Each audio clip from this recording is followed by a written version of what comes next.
If you gave your child a credit card and they kept hitting the limit, you wouldn't just raise the credit limit. You'd sit down with them and help them to figure out where they could cut back on spending. The same thing is true of our national debt. We are spending more than we take in. And in the last couple of years, it has gotten really out of control. We must change our spending habits, or we will leave the next generation with a bill they cannot afford. Now is the time for a responsible debt limit before it's too late. And that was House Speaker Kevin McCarthy calling for a responsible budget over the weekend. McCarthy will be speaking at the New York Stock Exchange this morning at 10 a.m. He says he will share his vision for American prosperity. Joining us right now is Virginia Congressman, member of the House Budget, Appropriations, and Judiciary Committees, Ben Cline. Congressman, good to see you. Thanks so much for being here. Great to be with you, Maria. What are you expecting from Kevin McCarthy? What are you expecting this to look like as it plays out? We know that the Biden administration has yet to come to the table with any ideas of spending cuts. They are AWOL in these negotiations, Maria, and you can't just sit there like a spoiled child, stomp your feet and say no deal. That's what the president is doing right now. Kevin McCarthy is the adult in the room. He's coming to New York. He's just as Ronald Reagan did so many years ago. He's going to be speaking to the New York Stock Exchange. He's going to be talking about how we have to limit the growth in government, how we have to save taxpayer dollars, and how we have to grow the economy. And we have great solutions that we're putting forward, but the president really needs to engage in this process because our economy and our markets will take a hit if he refuses to deal on this debt ceiling increase. Yeah, no, I agree. And I think that the markets so far have not really focused on it. But what are you willing to give on? I mean, if you're talking about raising the debt ceiling only with promises of spending cuts, how big of a cost will that be? What kind of spending cuts are you looking for? Well, they're cuts that are responsible, raking back in unspent COVID funds, a lot of this Green New Deal spending that's been approved over the last couple of years. We've got many areas where there is waste in government that we can put in place reforms and needed policies on energy independence, on education reform that will save taxpayer dollars and help grow our economy.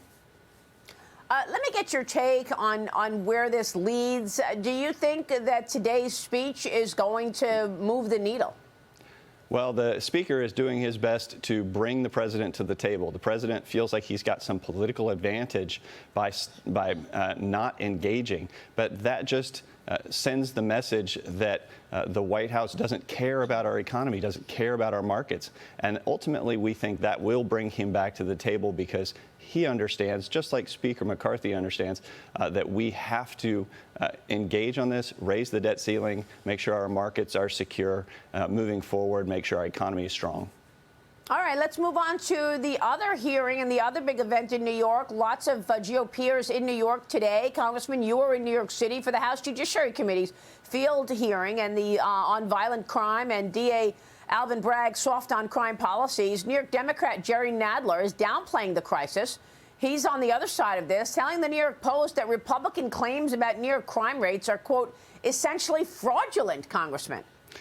Wow. If my district had a 23% increase in violent crime over the last year, I wouldn't be calling it fraudulent. I'd be worried about it. And these policies that this prosecutor and Soros prosecutors all across the country, including in my home state of Virginia, are pushing, are making our streets more dangerous, endangering families, putting law enforcement at risk. You know, in New York, they aren't prosecuting assault, resisting arrest. When you resist arrest and you don't prosecute it, you know what you're going to get? More resisting of arrest and more assaults on our law enforcement officers. So we've got a long way to go, but we're in New York to shine a spotlight on it today in the House Judiciary Committee. We've got some victims who are going to be testifying about their experiences with crime in New York, and it's going to be very interesting to watch. So what would be success from your standpoint on this hearing today? What are you trying to accomplish?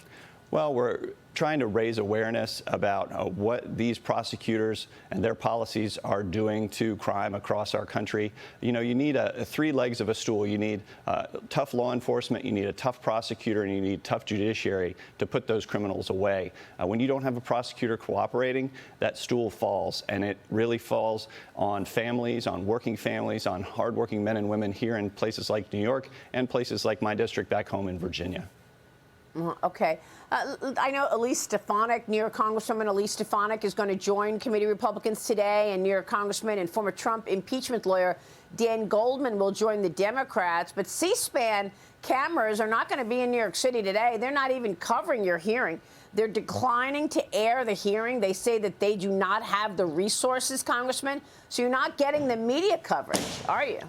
Well, it's the swamp fighting back. And what we see is, in the terms of C-SPAN, a liberal media outlet refusing to cover something that they don't want talked about. They don't want us talking about rising crime in our cities, the rising burglaries, robberies, felony assaults, all of the different crimes that are on the rise here in New York City by over 20%. These are things that have to be addressed. The Judiciary Committee is going to have legislation on this issue, and we look forward to addressing that today. All right, Congressman, we'll be watching. Thanks very much for being here this morning, getting ahead of it for us. We appreciate it. Congressman Ben Cline is in New York. We will see you soon, sir. Thank you.